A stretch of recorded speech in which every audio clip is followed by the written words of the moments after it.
तो hello guys, इससे पहले वीडियो में हमने ये छोटी सी बोट तैराई थी, तो इसके मुकाबले में आप देख सकते हैं ये कितनी बड़ी बोट है। आप देख लीजिए साइज़ में कितनी बड़ी है और इसका आप लुक भी देख लीजिए कैसा है।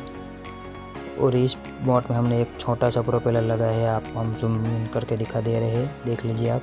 और इसमें हमने 3 सेल लगाए हैं और एक स्विच है। तो चलिए अभी हम इसको तालाब में तैराते हैं।